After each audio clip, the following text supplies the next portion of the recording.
Hi, I'm Professor Kitchen. Welcome to Political Science 281 World Politics. I thought I'd start off the semester by giving you a bit of a tour of the University of Waterloo and the surrounding towns of Waterloo and Kitchener, with an eye to thinking about how world politics plays out on the stage of the local. What are the links between the global and the local in Waterloo and Kitchener, and how do we think about globalization in this context? So we'll start here at the university and then we'll go out into the city. So here we are at the University of Waterloo, next to Porcelino in the Arts Quad. The University of Waterloo, of course, is a place where the global and the local intersect. Aside from all of the courses you can take here with an international focus, we also have 4,300 international students from 90 countries. Think about what that means for things like student visas. Are you here studying on a student visa, or do you know someone who is? What does that mean about whether you're allowed to work on or off campus, what kind of rights you have, and what kind of status you have in Canada? We teach courses in 13 languages, offer all kinds of exchanges beyond the boundaries of the University of Waterloo. That's something you might want to look into once you get to third year. So here we are in University Plaza, right next to the University of Waterloo. And this is, I think, probably one of the best places in the city to think about the intersection between the global and the local. There's the UPS guy driving by, taking packages all over the world. And then we come back here, Eastside Mario's, Italian food by way of New York. There's Farah's Supermarket. Way down the way is the Mongolian Grill. There's a Taiwanese bubble tea shop over there. Seoul Seoul, which has excellent Korean food. And I think we should ask ourselves, let's go back to Eastside Mario's, ask ourselves, well, first of all, how does this kind of food that we're serving here change? You know, does Eastside Mario's food bear any resemblance to the kinds of food they have in Italy or in New York? I would argue possibly not. So is this an example of multiculturalism, the blending pot of cultures? Think also about the restaurant as a site for new immigrants, where lots of times a dishwashing or food service in a restaurant is going to be one of the very first places that an immigrant can find work. So here we are at Blackberry, or Research in Motion as it used to be called, a homegrown Waterloo success story. Blackberry smartphones are used around the world. Think about the way that the smartphone is used as the basis of small businesses around the world, and how it's been the vehicle for revolutions, for instance in the Arab Spring. You should also think about things like privacy and surveillance. Where I'm filming this at a time when we're learning a lot more about the kinds of ways that governments gather data from individuals. Coltan is a conflict mineral used to carry the high charges required in smartphones, mined in the DRC, which is one of the most conflict-prone areas of the world. So when you're thinking about a private company like this, you've got to think about things like supply chains. Where do its materials come from, and how might you be supporting various causes, either positively or negatively, by buying a particular company's products? So here we are in Veterans Green. We've come a little bit away from the memorial, which is over there, just because it's a little quieter to film here. Veterans Green is a memorial to veterans. It's a war memorial, but it's explicitly one that talks about honoring the veterans of Canadian conflicts in the First World War, the Second World War, the Korean War, Afghanistan, and various other conflicts Canadians have been involved in. Memorials like this force us to question how we remember and how we learn from conflict. It is a memorial like this about honoring veterans, like this is, but we could also have a war memorial that encourages us to remember war so that we don't repeat it, sort of the never again model.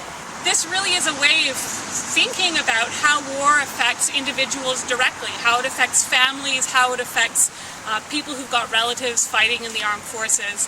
It's very much about the link between what's going on at home and what's going on in a war that might be fought somewhere else.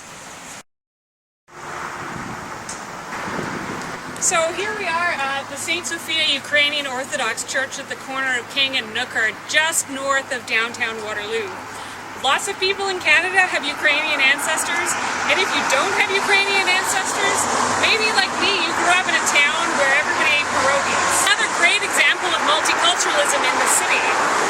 Of course, being in a church should also make us think about the role of religion in world politics. How has religion shaped war and peace? How does religion continue to act as a force in world politics today? Think about the force of the Catholic Church, for instance, and the way it shapes the lives of its members and the way it acts as a global force for good and for bad. So I'm standing here in the quadrangle of the Balsillie School of International Affairs at the CG campus. This is home to the Balsillie School, where we house our global governance programs, something you might want to check out if you're headed for graduate school. CG, which owns this campus, is a think tank located here in Kitchener-Waterloo, obviously, where they focus on global economy, global security, environment and energy, and development. So what do we mean by global governance? I'm not going to try to answer that right now, but it's something we'll think about as the class goes on.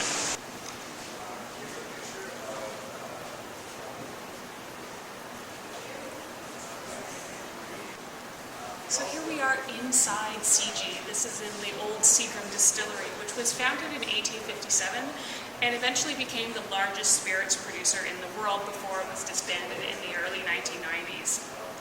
What I think is really interesting from the perspective of world politics is that a lot of the success of Seagrams came in the 1920s during Prohibition.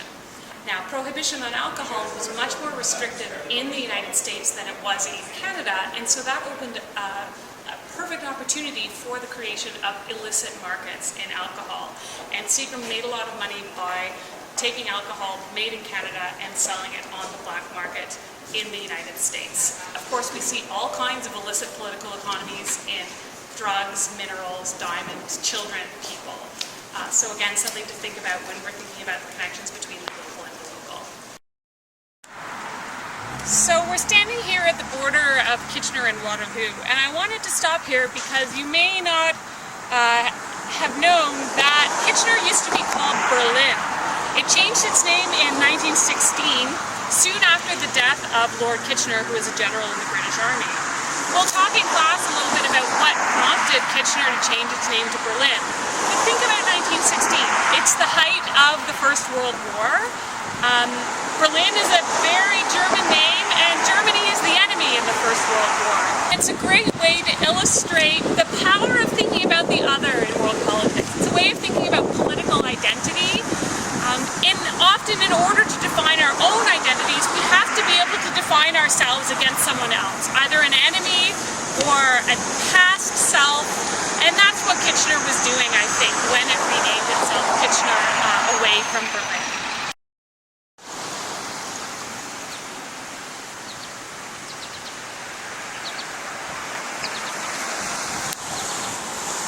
So here we are in Kitchener's Victoria Park, standing by the fantastic statue of Queen Victoria. The caption here reads, "Victoria, Queen, Empress, a model wife and mother, beloved, admired, revered, she shall live in the hearts of her people." So Queen Victoria was, of course, Queen of Canada, and ruled over the British Empire, one of the largest empires, if not the largest, that the world has ever seen. Now, this forces us to think a little bit about colonialism, thinking about the time when Canada was a colony of Britain, the process by which it gained its independence, and the process by which lots of other countries gained their independence from the British Crown. And of course, we'll talk in this class about neo-colonialism and the ways in which colonialism might be perpetuated in less formal ways. So I'm standing in front of the Kitchener-Waterloo Multicultural Center, and a place like this is going to be the first stop for a lot of new immigrants in the community. They'll provide help with things like finding a job, translating government forms, filling out government forms. And so really we can think about how a place like this relates to Canada's immigration and refugee policies. A country like Canada requires immigration to sustain itself. We're not big enough, we don't have a high enough birth rate to reproduce. But immigration is always really political. Places like this then are a great example of how foreign policy global politics and the kinds of things that force people to choose to leave their countries and come to someplace like Canada, and the local politics of the city intersect. So now we're at the Kitchener-Waterloo branch of the Canadian Red Cross, which is part of the ICRC, the International Commission of the Red Cross, one of the world's largest non-governmental organizations. So this is the humanitarian non-governmental organization that offers assistance domestically to people in need, after disasters in the community, and also overseas in disaster areas in war zones. The Red Cross is known to be neutral and impartial, which means they don't take a side in political conflicts, and they will offer aid to anyone who needs it, regardless of what side of the conflict they're on. So we're here at the Fairview Mall in Kitchener, and I'm standing near the Bay, which is one of the oldest privately run businesses in Canada. The initial impetus for this business was actually the mandate for exploration. Explorers sought private capital to sustain exploration in North America at a time when governments were preferring to fund settlement and farming. So the Hudson's Bay Company was incorporated by Royal Charter in 1670, and the trading post that it set up across Canada became a de facto government, and a great example of private authority, which is something we'll talk about in the class. Rupert's Land, which was the land that a lot of the Hudson's Bay occupied, became part of Canada then at Confederation. And the Bay is now owned by a US private equity firm called NRDC Equity Partners. So this is a really interesting example historically of thinking about the role of private authority as a tool of government in international politics. But also now we can think about this company in terms of who owns what, which parts of Canadian history or any other country's history might be owned from abroad, where do the suppliers come from who make the clothing that we buy in places like the Hudson's Bay Company. T-shirts, of course, a lot of them are made in Bangladesh, so we can have some really interesting conversations about supply chains at the intersection of the global and the local. So here we are back at Hagey Hall of the University of Waterloo at the end of our little global local tour of the area. I think this is probably just the tip of the iceberg. I bet you can think of lots of other ways that the global and the local intersect at the university, in your lives, and in Kitchener-Waterloo. And I hope you'll share them with us during the rest of the semester.